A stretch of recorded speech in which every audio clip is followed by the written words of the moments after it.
Welcome dear friends. Today we explain class 12th lesson first the last lesson. तो दोस्तों अपन इसमें देखते हैं कि ये जो अपनी क्लास 12th की बुक फ्लेमिंगो है ये इसका पहला चैप्टर है या पहला लेसन है, लेकिन यहाँ पर जो इसका नाम दिया गया है द लास्ट लेसन, तो यूं लगता है कि यह इस बुक का लास्ट लेसन है, जबकि ऐसी बात नहीं है, यह है इस बुक का पहला लेसन है।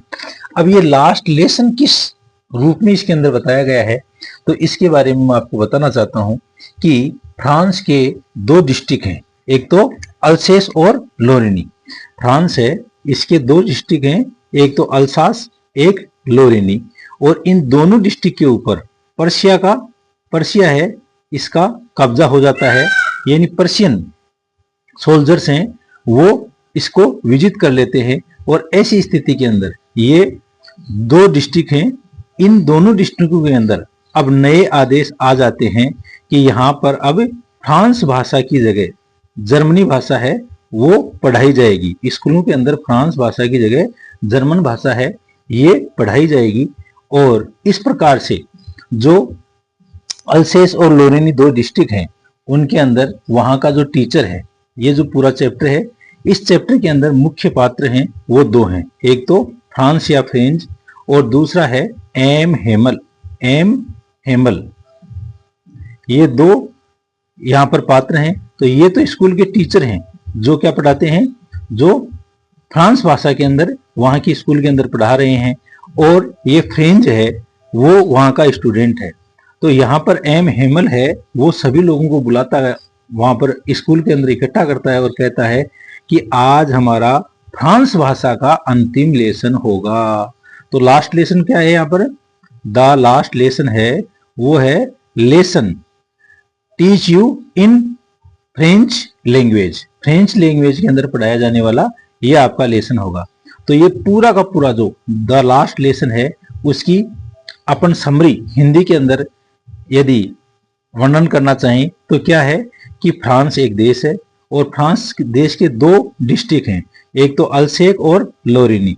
अल्सेक और लोरेनी ये दो डिस्ट्रिक्ट हैं और इनके ऊपर कब्जा किसका हो जाता है, इनके ऊपर कब्जा जर्मनी का हो जाता है, जर्मनी का कब्जा हो जाता है। तो यहां पर इन दोनों डिस्ट्रिक्ट के अंदर अब फ्रांस भाषा है उसकी जगह जर्मन भाषा में पढ़ाया जाना है। और यहाँ पर जो स्टूडेंट है क्लास के अंदर, स्कूल के अंदर बहुत सी स्टूडेंट हैं, लेकिन जो फ्रेंच नाम का स्टूडेंट है ये क्या करता है कि स्कूल के अंदर देरी से जाता है, फ्रांस जो लैंग्वेज है उसको अच्छी तरह से नहीं पढ़ता है, लेकिन जब लास्ट लेसन आता है तो उसको बड़ा अफसोस होता है कि मैंने मेरी मातृभाषा को सही समय पर नहीं पढ़ा। और इस प्रकार से जो स्कूल का टीचर एम हेमल है वो एक लंबा लेसन पढ़ाता है जिसके अंदर कैसे एक जो नेटिव लैंग्वेज होती है वो पूरे देश को एक सूत्र में बांधे रखती है, किस प्रकार से एक जो मातृभाषा है वो सभी प्रकार की जो किसी भी प्रकार की जो जेल है उसकी वो चाबी भी वही होती है। और अपन एक राष्ट्रवाद की भावना से किस तरह से भाषा के द्वारा जुड़ जाते हैं, ये सब चीजें अपन इसको देखने के अंदर मिलती है। तो अब अपन इसको एक्सप्लेन करते हैं। तो द लास्ट लेसन, तो this lesson is written by Alphonse Daudet. Alphonse Daudet है उसके द्वारा लिखा गया और इनका जीवन काल है 1840 से लेकर के 1897 तक रहा, यानी 1840 में जन्मे और 1897 है इसमें इनकी मृत्यु हो गई। तो was a French novelist, novel किसको बोलते हैं, उपन्यास को, नोवेलिस्ट उपन्यासकार को बोलते हैं। तो ये फ्रांसीसी भाषा के उपन्यासकार थे and short story writer, short story यानी लघु कहानी लेखक भी थे। The last lesson is set in the days of Franco Persian war. और ये जो द लास्ट लेसन है ना ये किन दिनों में, in the set is set in the days of Franco Persian war. France और पर्शिया उस समय देश था, जर्मनी और कुछ देशों के मिलाकर के था ये पर्शिया देश। तो इसके द्वारा फ्रांस को उनके बीच में किसमें, फ्रांस और पर्शिया में युद्ध चल रहा था। और युद्ध का समय कौन सा था, 1870 से 1871 के बीच में, इन बीच इसके अंदर फ्रांस वाज डिफीटेड यानी पराजित कर दिया गया बाई पर्शिया के द्वारा, लेड बाई बिस्मार्क। और पर्शिया का नेतृत्व कौन कर रहा था उस समय, बिस्मार्क कर रहा था। तो इस प्रकार से बिस्मार्क है उसके द्वारा फ्रांस को पराजित कर दिया गया। Prussia then consisted of what now are the nations of Germany, Poland and part of Austria. अब यहाँ पर उस समय का जो पर्शिया जो राष्ट्र था उसके अंदर क्या क्या कौन कौन से देश थे, वर्तमान के कौन कौन से देश थे? जर्मनी था, पोलैंड था और ऑस्ट्रिया एक देश है उसका कुछ हिस्सा था। और ये सब मिलकर के क्या बना रहे थे? पर्शिया को बना रहे थे। और पर्शिया का नेता कौन था उस समय? बिस्मार्क था। In this story the French districts of Alsace and Lorraine have passed into Persian hands.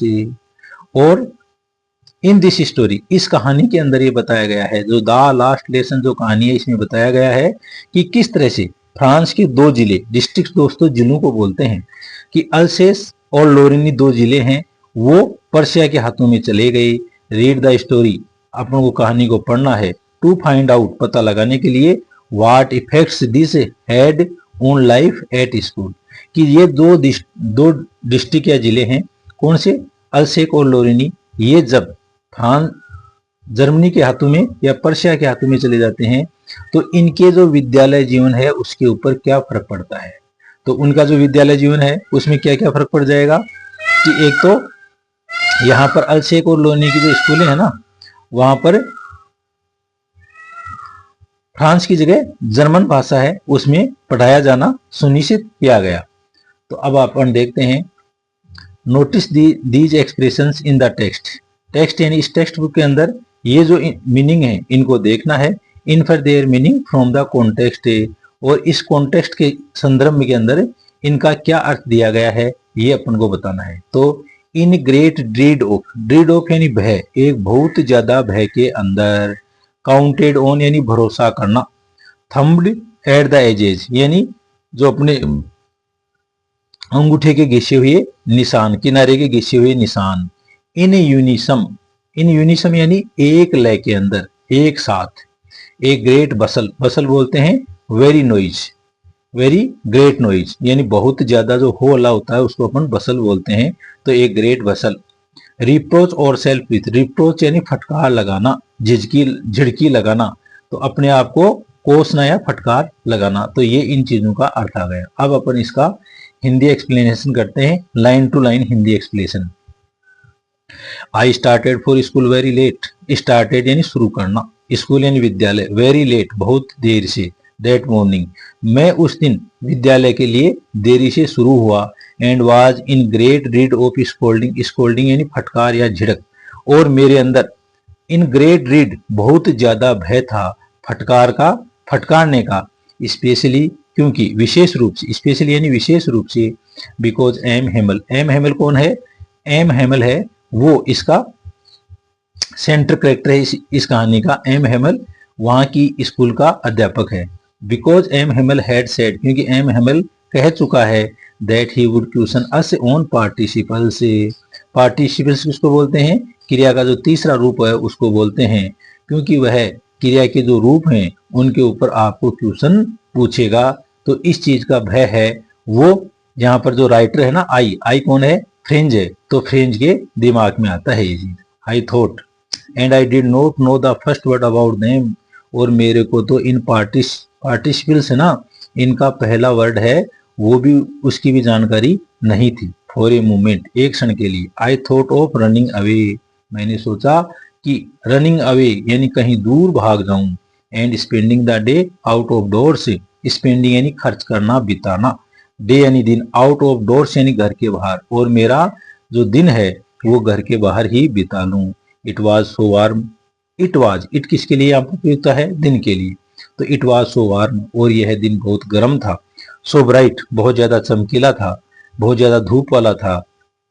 The birds were chirping at the edge of the woods, chirping जो पक्षियों का चहचहाना है उसको बोलते हैं। तो पक्षी हैं वो चहचहा रहे थे। तो दोस्तों यहाँ पर देखते हैं वर्ब प्लस वर्ब की आईएनजी फॉर्म है, तो यानी ये पास्ट कंटिन्यूअस टेंस है। तो the birds were chirping at the edge of the woods, और पक्षी हैं वो जंगल, वुड्स यानी जंगल, वुड यानी लकड़ी होता है और वुड्स होता है जंगल हो जाता है। तो जंगलों के अंदर, जंगलों के किनारे पर चहचहा रहे थे। And in the open field back of the शामिल, और इन द ओपन फील्ड जो खुले खेत हैं। बैक ऑफ द सामिल, सामिल आरा मशीन को बोलते हैं, आरा मशीन के पीछे। The Persian soldier were drilling, drilling सैन्य अभ्यास को बोलते हैं। तो पर्शिया के जो सिपाही हैं वो सैन्य अभ्यास कर रहे थे। It was all much more tempting, tempting यानी आकर्षित करने वाला, ललचाने वाला। वो तो ये सब चीजें ज्यादा आकर्षित करने वाली थी। Then the rule of participle से, पार्टिसिपल्स यानी क्रिया के जो रूप हैं उनके नियमों की बजाय ये चीजें लेखक को ज्यादा आकर्षित कर रही थी। कौन सी चीजें? जो पर्शियन सोल्जर हैं उनके युद्ध अभ्यास हैं वो, और जो जंगलों के अंदर पक्षी चहचहा रहे हैं वो, तो ये सब चीजें उनको ज्यादा आकर्षित लेखक को कर रही थी। बट लेकिन I had the strength to resist, resist यानी विरोध करना, अपोज, रिसिस्ट यानी अपोज या विरोध करना। But I had the strength to resist, लेकिन मैं इन सब चीजों का विरोध करने की ताकत मेरे अंदर थी। And hurried off to school, hurried off यानी क्विकली यानी शीघ्रता से, और मैं शीघ्रता से विद्यालय की ओर चला। When I passed the town hall, there was a crowd in front of the bulletin board. When I passed the town hall, और जब मैं कस्बे का जो टाउन हॉल है वहां से गुजरा, देर वाज ए क्राउड, तो वहां पर भीड़ थी। क्राउड किसको बोलते हैं? गैदरिंग ऑफ पीपुल, लोगों की भीड़ थी। इन फ्रंट ऑफ यानी के सामने, द बुलेटिन बोर्ड सूचना पट, बुलेटिन बोर्ड किसको बोलते हैं? सूचना पट। तो सूचना पट के सामने वहां पर बहुत सारी भीड़ थी। द लोस्ट बैटल्स यानी हारे हुए युद्ध। द ड्राफ्ट, ड्राफ्ट यानी सैन्य आदेश। The draft, the order of the commanding officer, commanding यानी नियंत्रक अधिकारी, तो नियंत्रक अधिकारी के आदेश। एंड और आई थॉट, मैंने सोचा, टू माई सेल्फ, अपने आप से, विदाउट स्टॉपिंग, बिना रुके हुए। तो लेखक है वो वहां पर उस सूचना पट के पास में बिना रुके हुए ही सोचता है, what can be the matter now, कि अब क्या मामला हो सकता है। देन तब then as I hurried by as fast as I could go, और हरीड, हरीड यानी शीघ्रता से, जितना शीघ्रता से मैं चल सकता था उतना मैं चला। द ब्लैक स्मिथ वाचर, तो यहाँ पर ब्लैक स्मिथ किसको बोलते हैं? लुहार को बोलते हैं। तो ब्लैक स्मिथ वाचर, वाचर इसका नाम है। हु वाज देयर, वो वहां पर था। विथ हिज अप्रेंटिस, अप्रेंटिस है वो नौसिखिए या प्रशिक्षु को बोलते हैं, तो उसका प्रशिक्षु है वो भी उसके पास में था। रीडिंग द बुलेटिन, और वो समाचार पढ़ रहा था। कॉल्ड आफ्टर मी, उसने मेरे को पुकारा। डोंट गो फास्ट, इतना तेज मत चलो। बब, बच्चे या छोकरे, अरे बच्चे इतनी तेज मत चलो। You will get to your school in plenty of time, plenty यानी पर्याप्त, बहुतायता में। तो आप प्रचुर समय के अंदर, बहुत सारे समय के अंदर, बहुत समय रहते हुए आप अपनी स्कूल को प्राप्त कर लोगे, यानी आप स्कूल के लिए लेट नहीं हो रहे हो।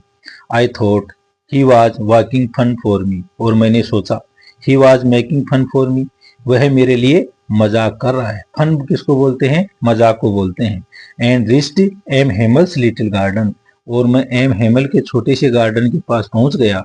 ऑल आउट ऑफ ब्रीथ, पूरी सांस के साथ में, और पूरे सांस के साथ में मैं वहां पर पहुंच गया। यूजुअली, सामान्यतः, व्हेन स्कूल बिगिन, जब विद्यालय शुरू होता है, देयर वाज ए ग्रेट बसल, तो वहां पर बहुत ज्यादा, बसल यानी हो हल्ला, बसल किसको बोलते हैं? हो हल्ले को बोलते हैं। Which could be heard out in the street, और ये जो हो हल्ला या शोरगुल है वो विद्यालय के बाहर गली में भी सुना जा सकता है। किस तरह का हल्ला होता है? The opening and closing of desk, मेज हैं उनका खुलना और बंद होना। लेसन्स रिपीटेड इन यूनिसम, यूनिसम यानी एक लय के अंदर, लेसन्स यानी पाठ, रिपीटेड यानी दोहराए जाते हैं, और जो पाठ हैं उनको दोहराया जाता है एक लय के अंदर। वेरी लाउड, बहुत तेज जोर आवाज से।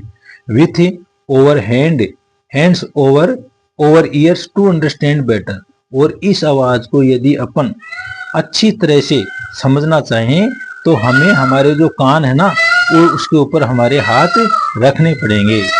एंड और द टीचर्स ग्रेट रूलर, जो अध्यापक कौन है यहाँ पर, एम हेमल, जो अध्यापक का बड़ा पैमाना है या फुट्टा है, rapping on the table, rapping यानी खटखटाना, वो टेबल के ऊपर खटखटाता है, बट नाउ, लेकिन अब, इट वॉज आल्सो स्टिल, ये सब चीजें हैं बहुत शांत थी, I had counted on the commotion, counted on यानी भरोसा करना, और इस समय मैं भरोसा कर चुका था, ऑन द कमोशन, कमोशन यानी हो हल्ला, शोरगुल, to get to my desk, कि जिससे मैं मेरी मेज को प्राप्त कर लूंगा, विदाउट बीइंग सीन, कि मेरे को कोई नहीं देखेगा, यानी मैं उस शोरगुल के अंदर चुपचाप मेरी मेज प्राप्त कर लूंगा, बट लेकिन ऑफ कोर्स निसंदेह, दैट डे उस दिन, everything had to be so quiet, quiet यानी वेरी स्टिल, बहुत शांत, उस दिन सारी चीजें हैं वो बहुत शांत थी, एज संडे मॉर्निंग, जितनी की संडे की सुबह को होती हैं, थ्रू द विंडो, खिड़की से, आई सा माई क्लासमेट्स, क्लासमेट्स किसको बोलते हैं, जो कक्षा के साथी, सहपाठी उनको बोलते हैं, रूममेट, रूममेट बोलते हैं कमरे के साथियों को बोलते हैं, और वर्कमेट काम करने के साथी को बोलते हैं। तो आई सा माई क्लासमेट्स, मैंने मेरे साथियों को देखा, ऑलरेडी इन देयर प्लेसेज, वो सभी अपनी अपनी जगह के ऊपर थे, एंड